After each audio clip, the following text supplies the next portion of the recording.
Januari P beli 80% S dengan harga 100.000. Pada saat ekuitas S terdiri dari common stock-nya adalah 80.000 dan RE-nya 20.000. Kemudian eksesnya dialokasikan misalnya ke inventory adalah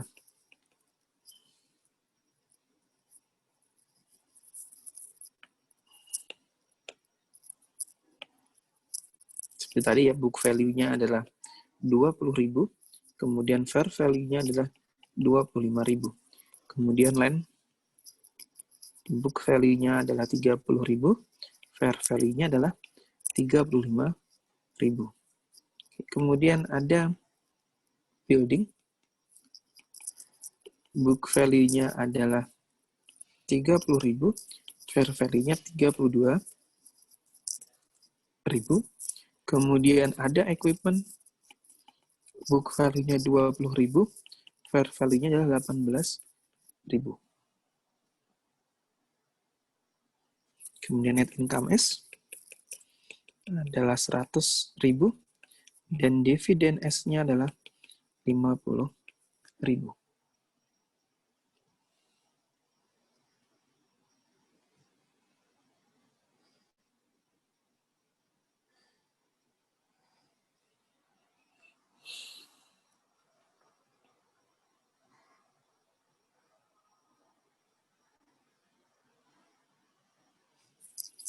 Oke. Kemudian kita kerjakan.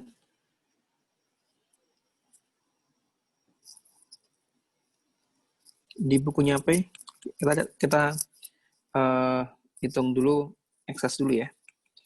Nanti kita akan coba di dua buku, bukunya P dan bukunya konsolidasi. Setelah itu nanti kita akan fokus ke konsolidasi dengan asumsi Anda sudah bisa menjurnal di bukunya P.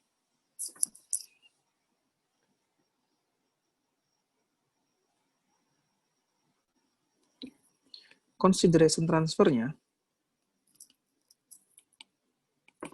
adalah 100.000. Tidak diketahui nilai NCI-nya, berarti kita pakai implied value. Implied value-nya berarti 100.000 dibagi 0,8, ketemu 125.000. Book value dari S adalah 100.000. 100.000, sehingga ada ekses sebesar 25.000.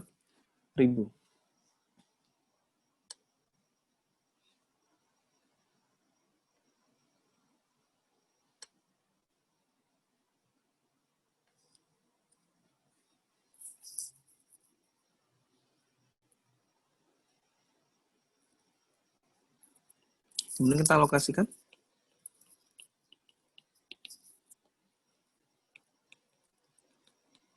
Inventory, land, building, dan equipment. Inventory-nya tadi under 5.000 ya. Kemudian land juga under 5.000. Building-nya under value 2.000. Dan equipment-nya over minus 2.000 di sini. Kalau kita jumlah, berarti adalah 10.000. Kemudian kalau kita kurangkan dari atas, ketemu goodwill sebesar 15.000. Ini adalah excess 100%. Ini goodwill 100%, karena kita akan fokus di konsolidasi. Kalau kita di bukunya P, tinggal nanti dikalikan 80%. Jadi kalau kita nyatet di bukunya P di sini, kebanyakan mahasiswa dalam UTS UAS kemarin pada saat disuruh jurnal, buatlah jurnal di buku P, dia nyatetnya pakai jurnal eliminasi. Ini itu hal yang berbeda, jadi jangan nanti dicek yang diminta di bukunya P atau di bukunya konsolidasi.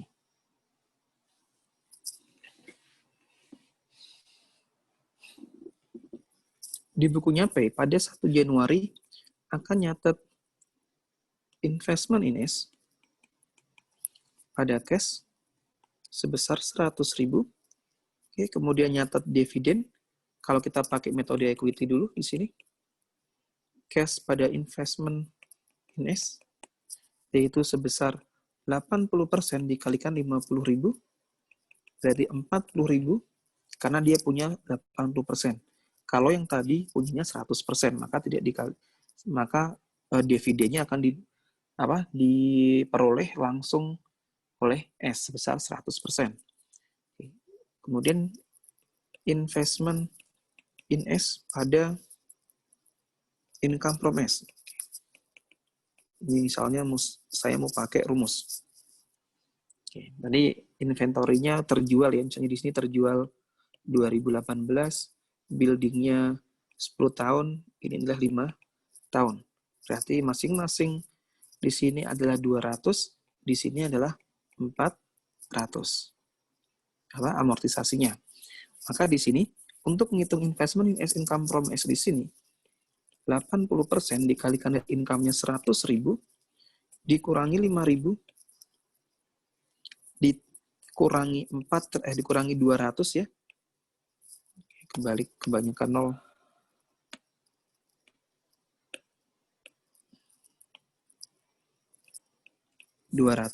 Ditambah dengan 400. Ini adalah inventory, ini adalah building, depresiasinya, ini adalah equipment. Akan ketemu sebesar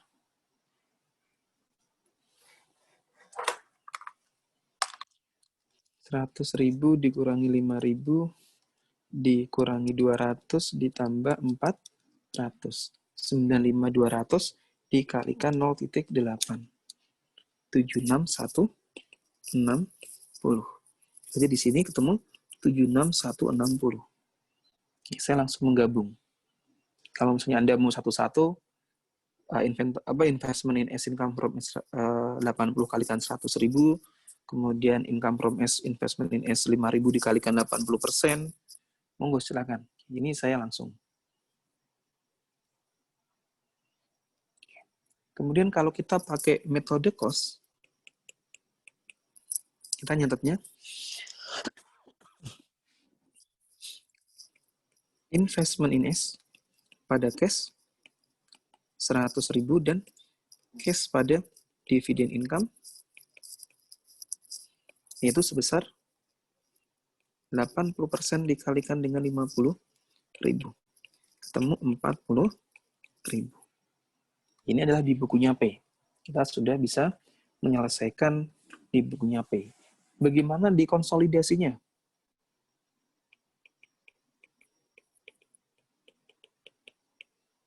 Kita mau bikin jurnal eliminasinya.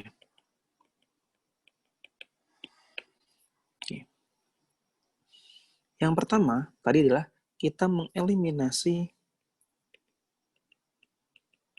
investment in S dan ekuitas S beginning atau awal tahun.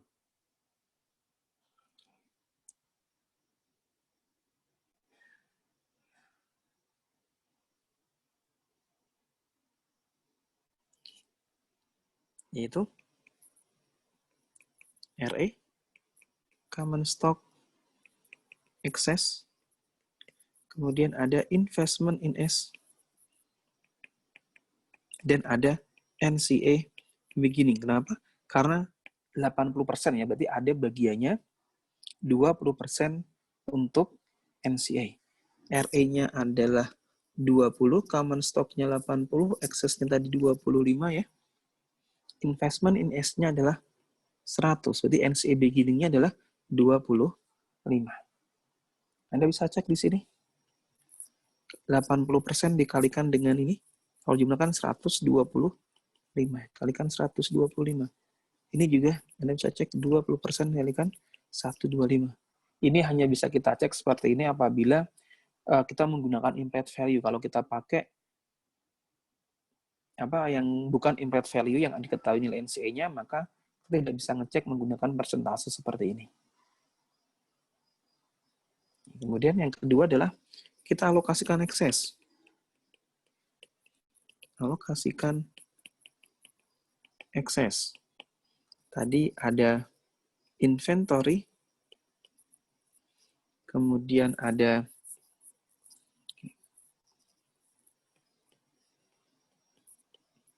land, kemudian ada building, kemudian ada goodwill, kemudian ada equipment, dan ada excess.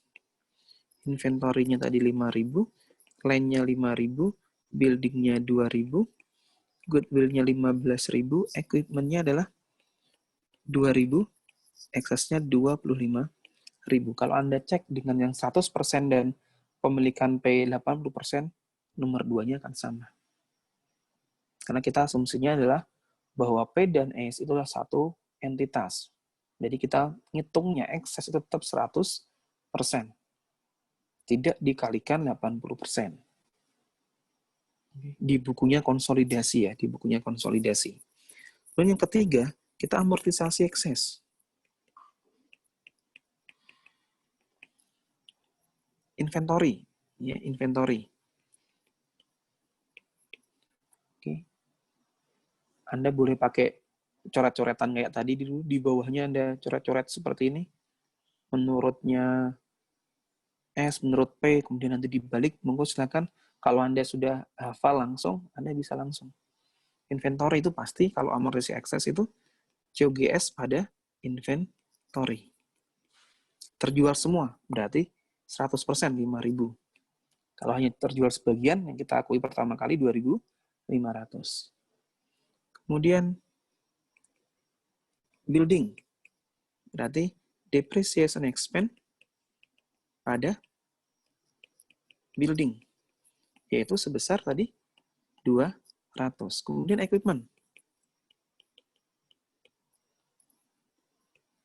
Equipment karena dia over value pada depreciation expense sebesar 400. Yang keempat,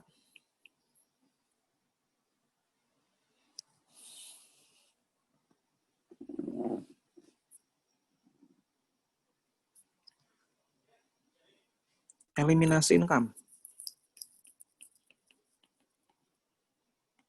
Dividen ya.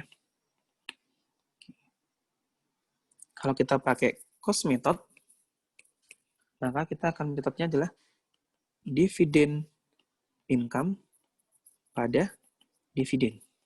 Oke.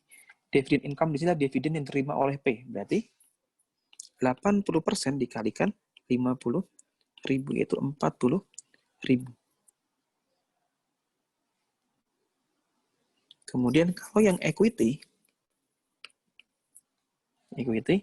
tadi kalau kita gabungkan berarti jurnalnya income from S, kemudian dividend S, dan investment in S.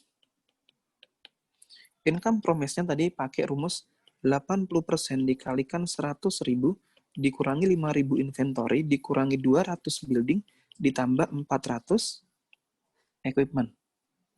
Oke. Ketemunya berapa tadi di atas? Saya ngambil yang di atas, yang di bukunya P. Oke, tiba-tiba hilang.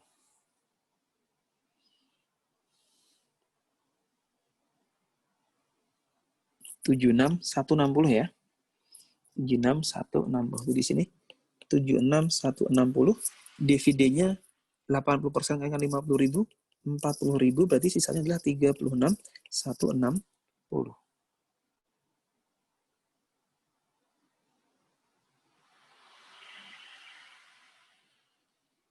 Yang kelima,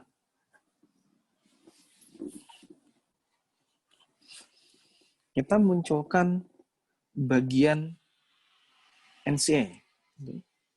Jadi kalau misalnya Anda melihat laporan konsolidasi, di bawahnya itu ada profit attributable to controlling interest, kemudian ada profit attributable to non-controlling interest atau minority interest, yang kita sebut dengan bagian laba untuk NCA. Yaitu kita jurnalnya hampir sama income from S di sini.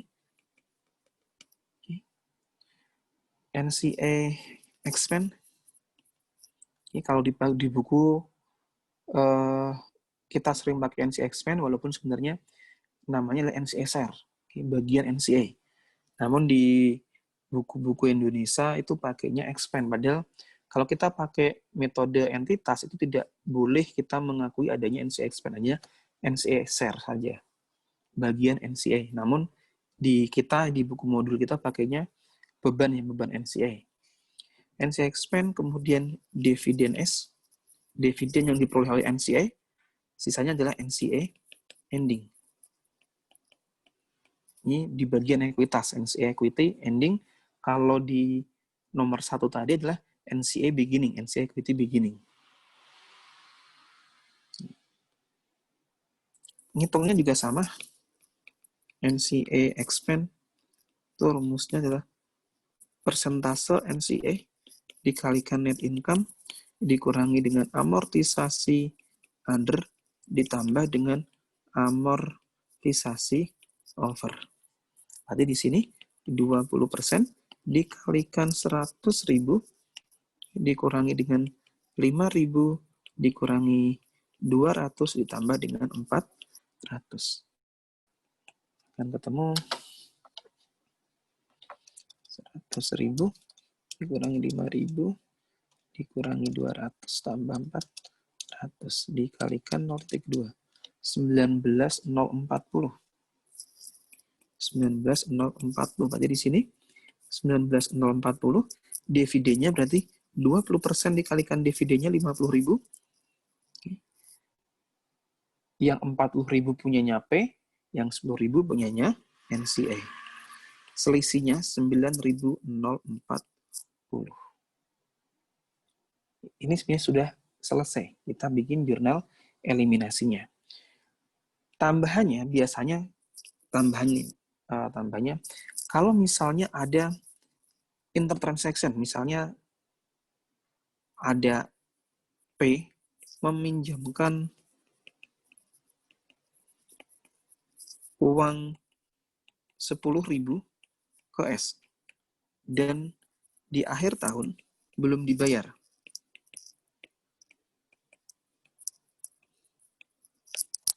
Maka nanti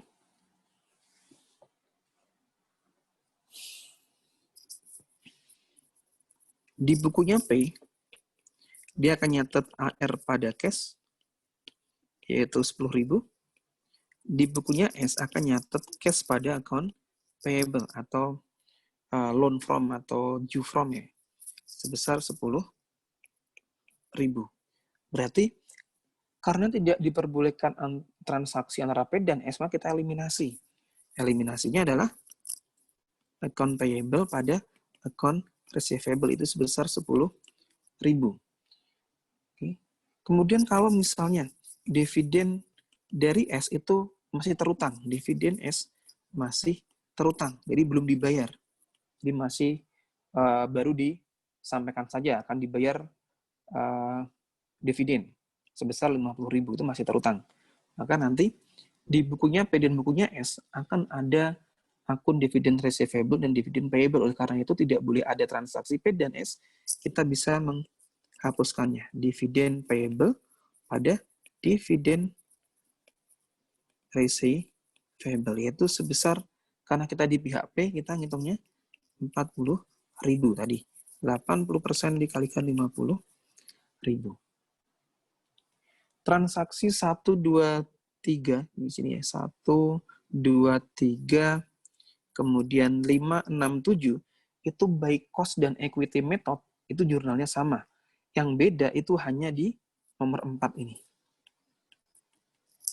Pada saat Anda menggunakan cost method, maka nanti Anda akan menggunakan yang di atas. Kalau Anda menggunakan metode ekuitas, Anda yang ngerjain yang di bawah. Yang jurnal eliminasi 1, 2, 3, 5, 6, 7 sama.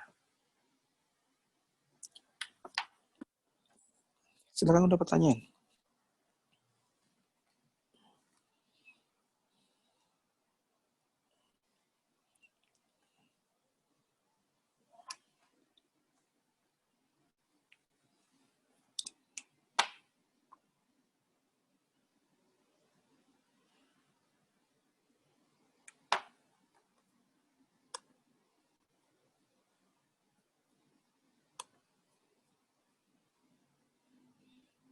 Kalau nggak ada, sekarang kita akan coba cek apakah jurnal yang kita bikin sudah benar atau tidak.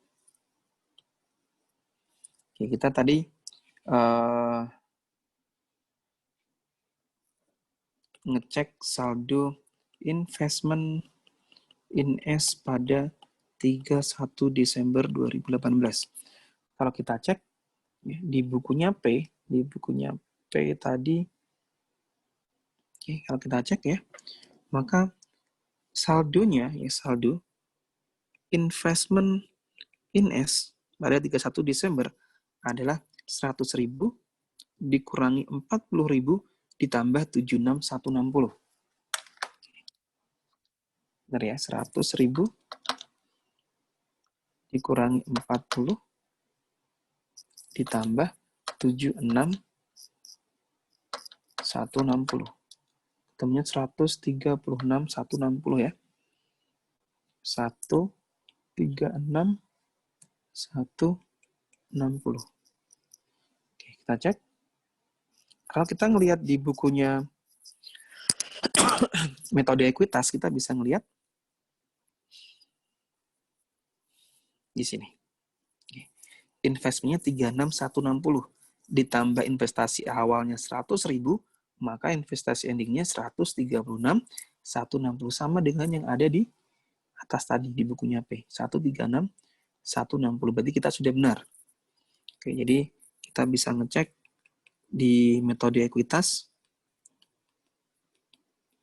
yaitu beginning-nya adalah 100.000 ditambah dengan jurnal nomor 4 di sini 36.160. 36.160 ketemu 136.100.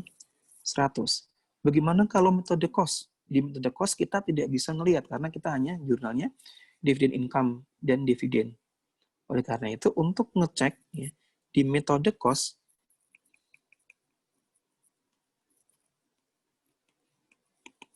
kita cek kenaikan investasinya. Kenaikan investasinya yaitu persentase P dikalikan dengan perubahan ekuitas S dikurangi amortisasi under dan ditambah amortisasi over. Berarti di sini 80% dikalikan perubahan ekuitas ya. Kalau kita cek ya, ekuitas S 1 Januari adalah 100.000, ada net income 100.000, ada dividen 50.000, berarti totalnya 150.000. Berarti ada kenaikan sebesar dari 100 menjadi 150, yaitu kenaikannya 50.000. Dikurangi tadi inventory 5.000, dikurangi 200 building, ditambah dengan 400. Kalau kita cek akan ketemu 50.000 dikurangi 5.000 dikurangi 200 ditambah 400 dikalikan 0,8. 36.160. Berarti ending investment-nya adalah 100.000 awal beginning ditambah 36.160 ketemu 136.160. Atau Anda bisa mengecek juga investment in S adalah, ini pernah saya sebutkan di metode ekuitas ya, persentase P dikalikan dengan ekuitas S ditambah unamortized excess. Kalau kita cek ini adalah ekuitasnya sudah ada, kita coba cek unamortized. Excess yang belum diamortisasi, inventory-nya sudah, land belum, goodwill masih ada, kemudian building-nya juga masih ada, equipment-nya juga masih ada. Land-nya adalah 5.000, goodwill-nya 15.000, building-nya 2.000 dikurangi 200 di 1.800, dan equipment-nya adalah 2.000 dikurangi dengan 400, 1.600. Kalau kita jumlah 20.000 ditambah 1.800 dikurangi 1.600, ketemu 20.000 200. Berarti kita cek 80% dikalikan dengan ekuitasnya 150.000 ditambah amortisnya 2200. Tambah 150.000 dikalikan dengan 0,8. Ketemu 136.160. Sudah sesuai semuanya. Ini cara ngecek apakah jurnal yang dibikin di buku P dan di bukunya konsolidasi sudah benar atau tidak. Kita bisa mengecek dari beberapa cara di sini. Ada pertanyaan? Silakan.